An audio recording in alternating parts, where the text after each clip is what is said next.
Assalamualaikum warahmatullahi wabarakatuh. Madayaw mayong adlaw kaninyong tanan. Magandang araw sa inyo lahat. Kamakailan lamang ang mga sakuna ng pagguho ng lupa sa Cebu at iba't ibang aksidente sa dagat ay nagpapaalala sa atin kung gaano kahalaga ang pagbibigay prioridad sa kaligtasan sa lahat ng aspeto ng ating buhay. Sa lugar ng trabaho, sa ating araw-araw na paglalakbay, at maging sa loob ng ating mga tahanan. Habang may panibagong bagyong dumaraan sa ating bansa at sa mga susunod pa na sakuna, kinakailangan na gawin nating araw-araw na prioridad ang kaligtasan natin at ng ating mga mahal sa buhay.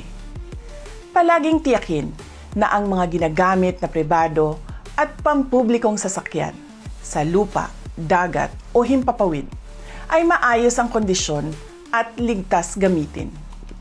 Makinig at sumunod sa mga travel advisories at babala ng PAG-ASA, Philippine Coast Guard at Civil Aviation Authority of the Philippines. Ang pagguho ng lupa, pagkakakuryente, pagkalunod, pagkasira ng bahay at pagbagsak ng mga debris ay karaniwang epekto ng malalakas na ulan at hangin. Tandaan na kahit lumabas na ng bansa ang bagyo, ang patuloy na pag-ulan ay maaari pa ring magdulot ng mga pagguho ng lupa ilang araw matapos ang bagyo.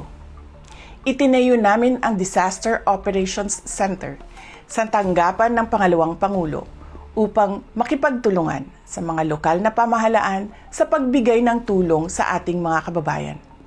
Ang DOC ay laging handa na magbigay ng suporta sa unang pagtugon ng mga lungsod at munisipalidad. Ang pagiging handa at maingat ay susi sa kaligtasan ng bawat isa. Kailangan natin mag-ingat, magtulungan at manalangin para maiwasan ang trahedya. Syukran.